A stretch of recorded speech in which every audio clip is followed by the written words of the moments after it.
Halo pemirsa, Alhamdulillah kita jumpa lagi. Assalamualaikum warahmatullahi wabarakatuh. Pemirsa, kali ini kita akan membahas soal lafaz dari segi tingkatan ketidakjelasannya. Pada prinsipnya suatu lafaz itu sudah jelas, namun menjadi tidak jelas atau menjadi samar ketika diterapkan ke dalam kasus atau masail tertentu. Nah, karena itu ulama usul fikih kalangan Hanafiyah mengklasifikasikan lafaz dari segi tingkatan ketidakjelasannya menjadi 4 tingkatan. Pertama disebut khafi, artinya samar.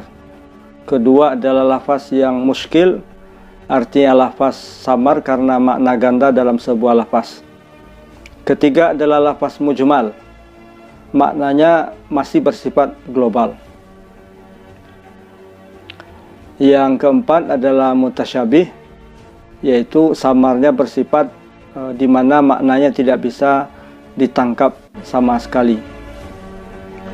Baik pemirsa, seperti apa penjelasannya? Ikuti terus pemirsa.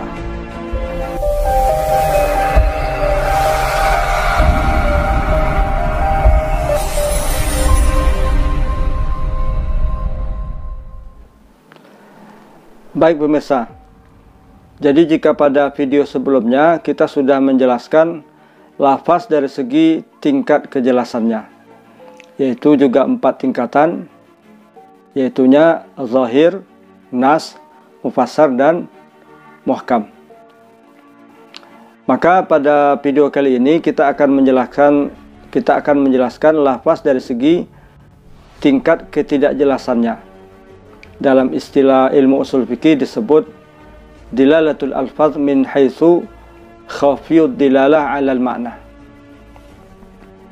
Baik, kita jelaskan satu persatu. Namun bagi yang baru bergabung ke channel ini, mohon dukung terus channel ini dengan like, komen, dan share. Dan yang terpenting tentunya bagi yang belum, jangan lupa subscribe dan tombol loncengnya atau tombol lonceng getarnya.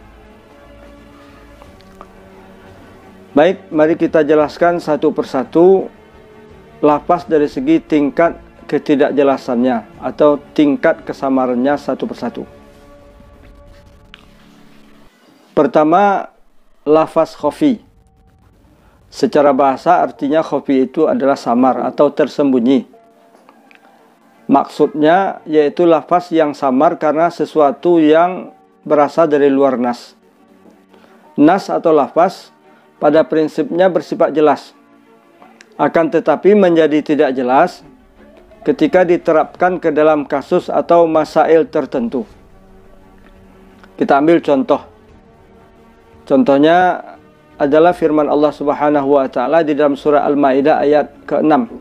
A'udzubillahi minasyaitonirrajim. Was-sariqu was-sariqatu faqata'u aydiyahuma. Dan pencuri laki-laki dan perempuan maka potonglah tangan mereka.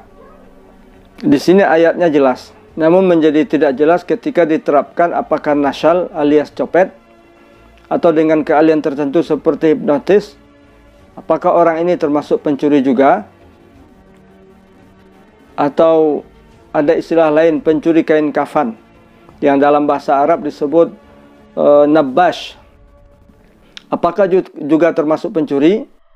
Sebab dulunya kain kafan ini kain berkelas dan berkualitas. Nah, dalam hal ini ulama berbeda pendapat. Ulama Hanafiyah memandang hukumannya tidak sama dengan hukuman pencuri, yaitu potong tangan. Berarti dicarikan hukum lain selain hukum potong tangan. Seperti hukuman takzir yang ditetapkan oleh hakim atau qadhi. Namun Imam Abu Yusuf dan jumhur memandang justru mereka memasukkan dalam kategori pencurian. Kenapa demikian? Karena maknanya lebih dalam dari pencuri, yaitu mencuri secara terang-terangan. Contoh lainnya pemirsa adalah seperti dalam hadis Rasulullah SAW, la yarisul qatilu syai'an. Artinya seorang pembunuh tidak berhak mendapatkan harta warisan. Lafaznya jelas, namun menjadi samar atau khafi ketika diterapkan menjadi khafi, yaitu apakah orang yang membunuh dengan tidak sengaja sama kedudukan hukumnya dengan yang membunuh dengan sengaja. Di situ letak khafinya. Menurut Malikiyah, pembunuh tidak sengaja tetap mendapatkan harta warisan. Namun menurut jumhur, kedudukannya sama dengan pembunuhan yang disengaja, artinya tidak mendapatkan warisan. Karena itu perlu dilakukan ijtihad untuk menghilangkan kesamaran tersebut. Dan tentunya setiap pendapat ulama memiliki cara pandangnya sendiri. Likulli qaulin wijhatun nazar. Setiap pendapat ada cara pandangnya. Kemudian yang kedua adalah lafaz muskil. Lafaz yang lebih samar dari lafaz khafi. Itu lafaz muskil. Dan lafaz muskil sebagai lawan dari lafaz nas. Lafaz muskil yaitu lafaz di mana kesamarannya karena faktor lafaz itu sendiri. Di mana lafaz suatu ayat memiliki lebih dari satu makna. Artinya satu kata, dua makna. Dalam istilah ilmu usul fikih, hal ini disebut dengan lafaz mustarak, yaitu satu kata, dua makna. Dan dalam bahasa Indonesia biasanya bisa juga disebut dengan kata majmu'. Di samping itu, suatu lafaz bisa jadi menjadi muskil karena lafaz itu memiliki makna hakiki dan makna majazi. Itu juga termasuk kepada muskil. Kita ambil contoh firman Allah Subhanahu wa taala dalam surah Al-Baqarah ayat 223 untuk lafaz yang sifatnya mustarak. Firman Allah, fa'tu harsakum anna syi'tum. Maka datangilah istri-istri kalian bagaimana atau di mana yang kalian sukai. Lafaz anna syi'tum dalam ayat di atas memiliki dua makna atau lafaznya mustarak. Pertama, maknanya dengan arti anna dengan arti kaifiyah, yaitu bagaimana cara atau gaya ketika mendatangi istri. Ini makna lafaz anna yang pertama. Makna anna yang kedua adalah dengan makna aina, yaitu di mana yang kamu sukai, maksudnya dari arah depan atau belakang, yaitu di tempat yang dihalalkan syara tentunya. Contoh lainnya untuk muskil ini firman Allah Subhanahu wa taala surah Al-Baqarah ayat 228. Wal mutallaqatu yatarabbasna bi anfusina salasata quru.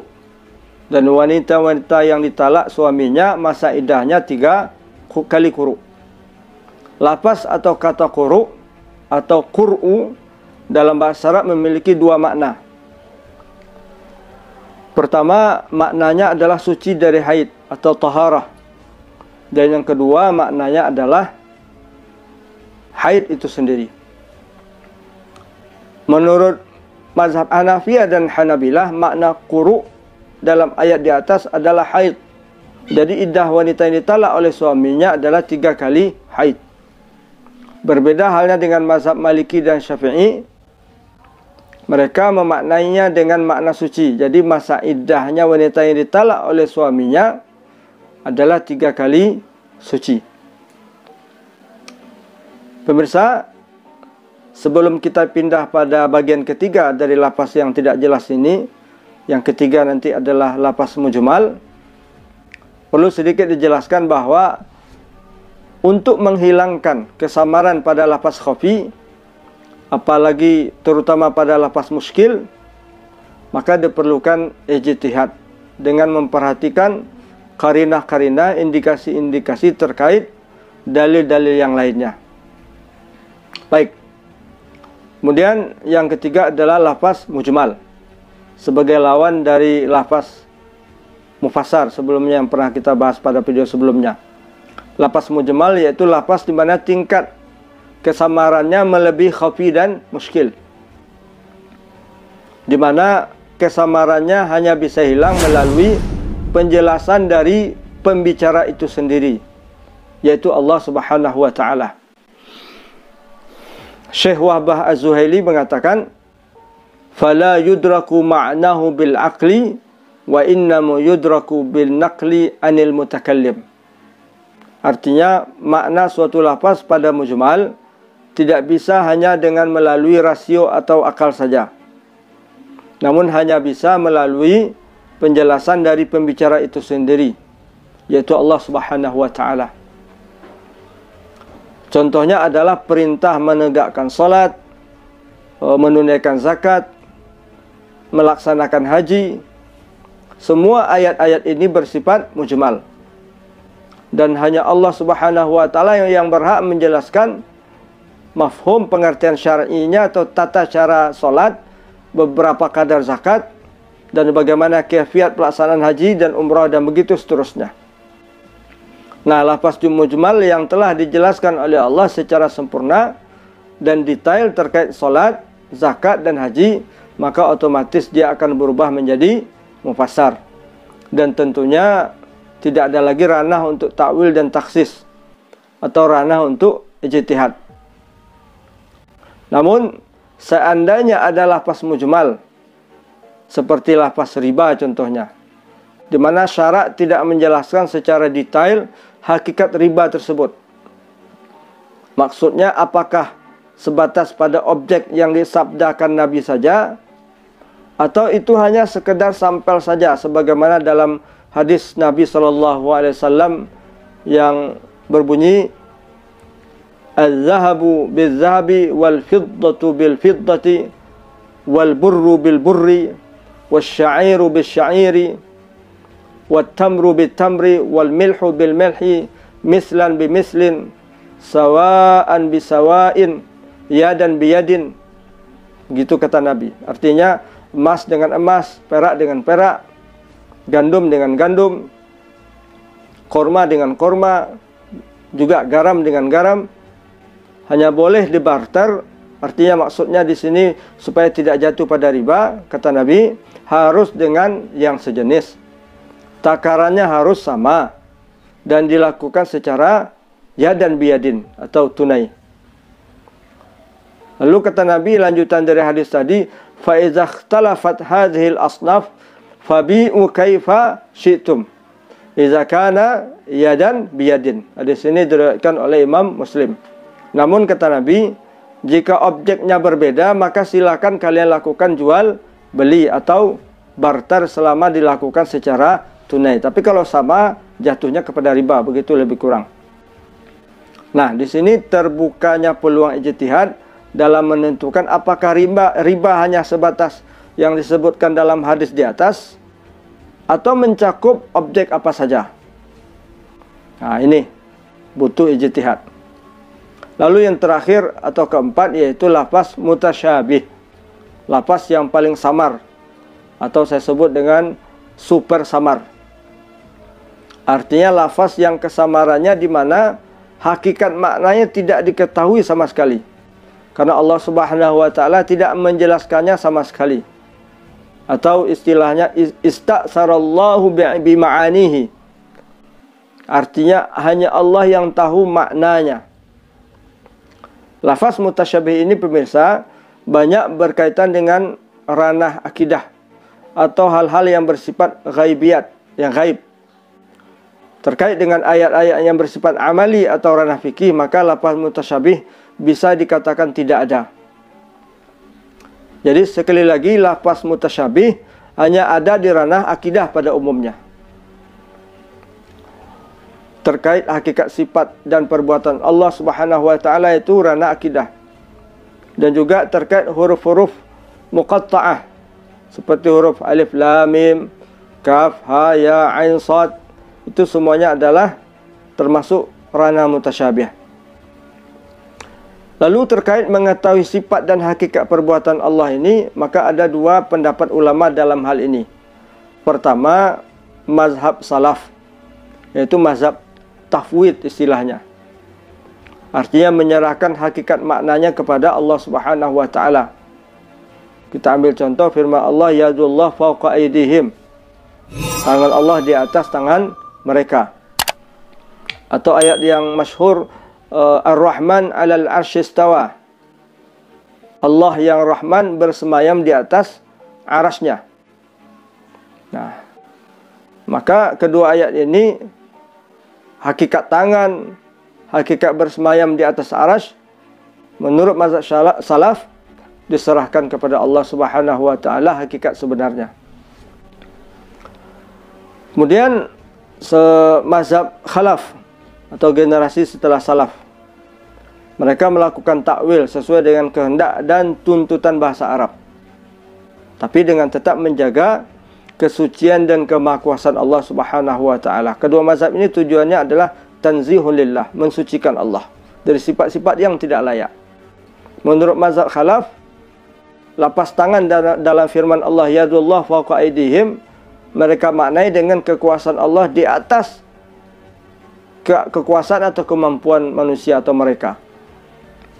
Lapas istiwa dalam firman Allah, Ar-Rahman 'alal 'arsy istawa, dimaknai dengan Allah yang Rahman bersemayam dalam arti menguasai arasnya. Jadi tidak bertengger di atas arasnya atau duduk di atas arasnya. Dan perlu dicatat sekali lagi bahwa mazhab salaf dan khalaf keduanya sama-sama bertujuan mensucikan Allah Subhanahu wa taala dari sifat yang tidak layak bagi Allah Subhanahu wa taala. Jadi jika disederhanakan lapas dari segi tingkat ketidakjelasannya, untuk khafi lapas yang samar artinya itu. Untuk muskil lapas yang lebih samar. Mujmal lapas lebih samar lagi. Dan mutasyabih lapas yang sangat samar atau super samar. Nah, begitu pemirsa. Sebagai penutup dari video kali ini, bahwa letak perbedaan mendasar antara lapas yang jelas dengan lapas yang tidak jelas itu terletak pada, kalau pada lapas yang jelas, maka tingkat kejelasannya ditentukan oleh ada tidaknya takwil dalam lapas tersebut. Semakin tertutup kemungkinan adanya takwil, maka lapas tersebut semakin jelas.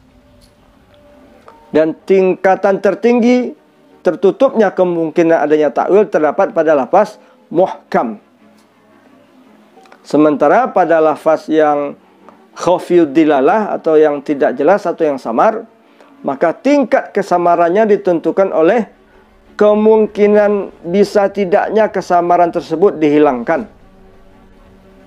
Itu artinya semakin sulit kesamaran suatu lafaz untuk dihilangkan, maka tingkat kesamarannya semakin tinggi.